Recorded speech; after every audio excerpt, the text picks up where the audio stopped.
A antropologia, ao surgir como disciplina na segunda metade do século XIX, apresentava algumas características iniciais definidoras.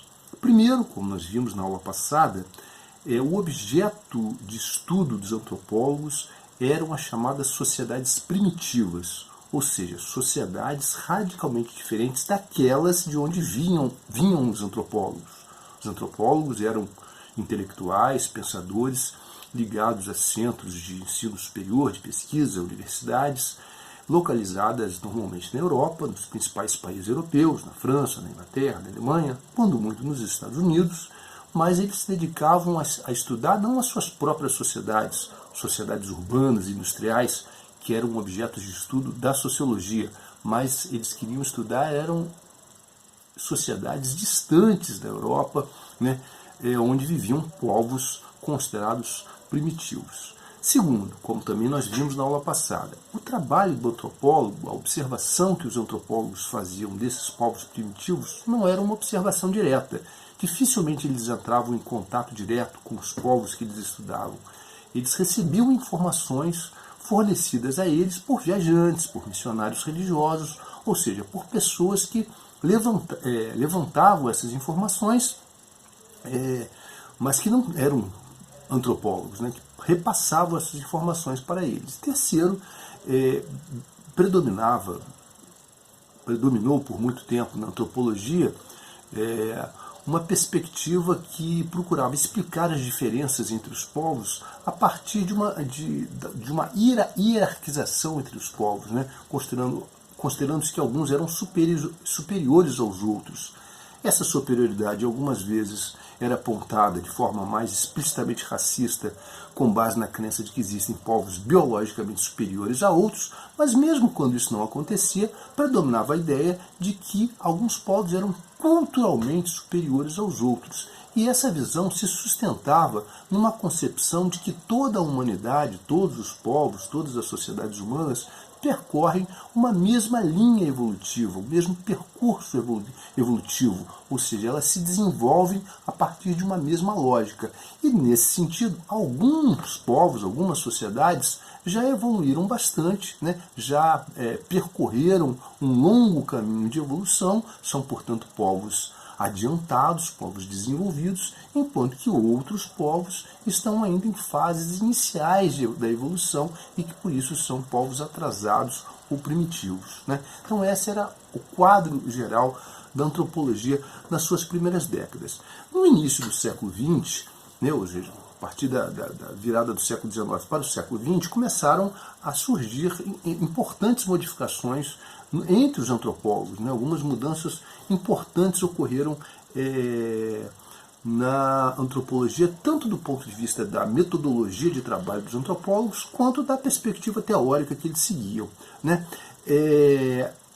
Uma primeira coisa que modificou, já era motivo de crítica já no século XIX, é a necessidade dos antropólogos passarem a ter contato direto com as sociedades que eles estudavam, ou seja, que as informações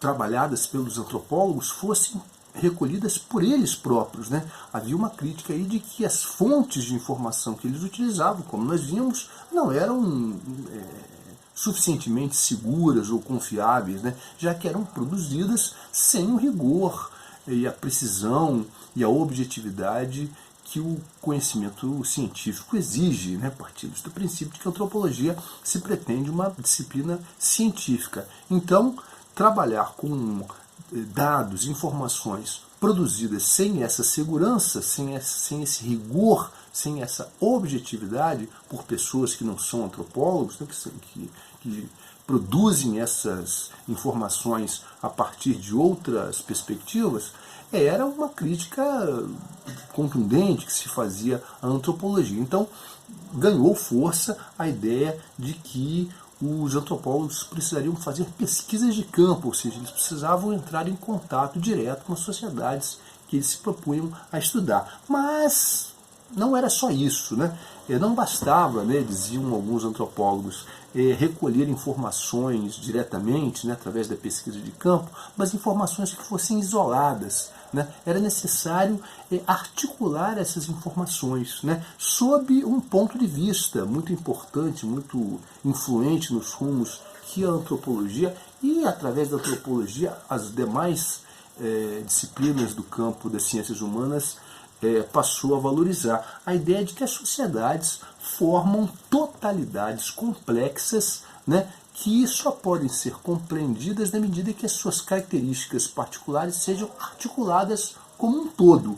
Né? A ideia de que só se compreende plenamente, só se conhece e se compreende uma sociedade de forma plena a partir do momento que a gente é capaz de articular, né, as diversas características dessa sociedade numa totalidade. E as formas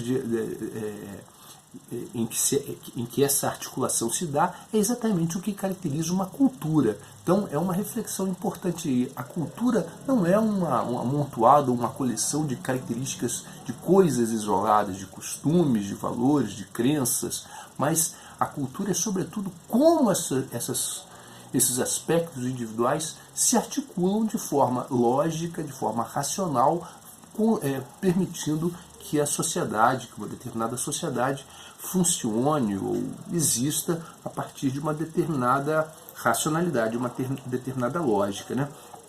Então, dois antropólogos se destacaram nessas reflexões inovadoras no campo da antropologia. O norte-americano Franz Boas e o polonês Bronisław Malinowski, né, que são tidos como dois importantes inovadores da antropologia enquanto disciplina. Ambos morreram na década de 1940, portanto, produziram a sua obra ao longo das primeiras décadas do século XX. Né? Então, o ponto fundamental dessa renovação do pensamento antropológico, primeiro, é a necessidade que o antropólogo observe aquilo que ele estuda em loco, ou seja, ele faça pesquisa de campo e tenha contato direto com a sociedade que ele estuda. É o que nós vamos chamar de etnografia, o que passará a ser conhecido como etnografia. Através desse estudo ele vai produzir uma descrição minuciosa daquela sociedade que ele focaliza. Agora, repito, como eu disse anteriormente, não se trata apenas de produzir uma quantidade grande de informações sobre aquela sociedade. Isso certamente é necessário, mas é preciso articular, perceber como essas diferentes características que marcam uma sociedade se articulam, formando um todo, formando uma totalidade que, por sua vez, configura uma determinada cultura.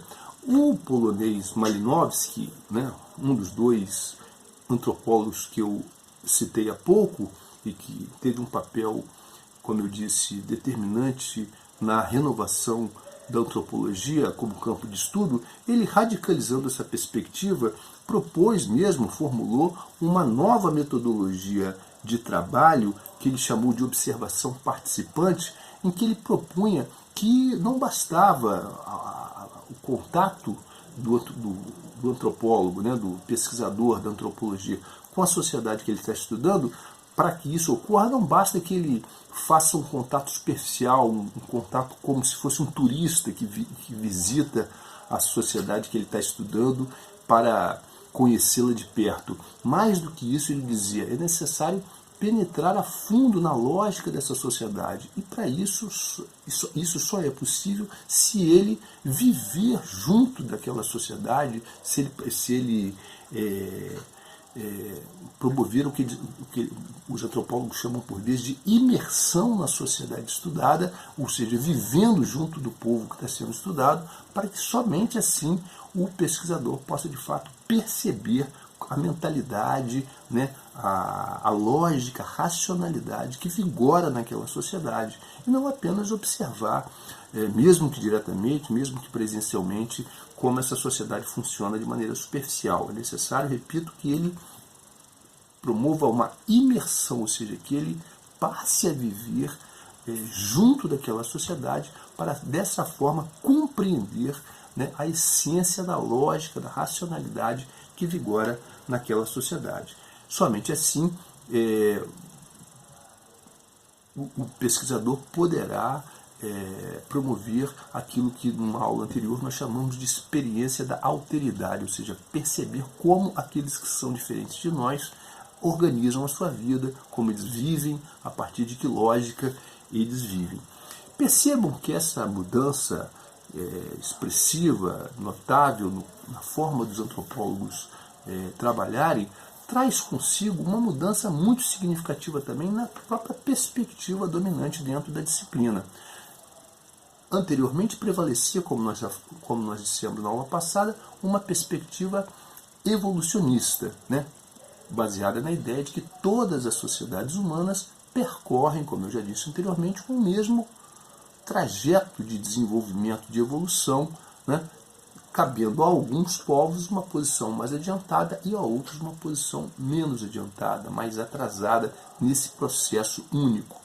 Essa visão trazida por esses novos antropólogos, esses inovadores da antropologia no início do século XX, vai destruir completamente, vai abandonar completamente essa perspectiva ao afirmar que cada sociedade tem a sua própria racionalidade, tem a sua própria lógica de funcionamento e de desenvolvimento. Portanto, conhecer uma sociedade, né, entender como uma sociedade se desenvolve, esse entendimento não pode se dar com base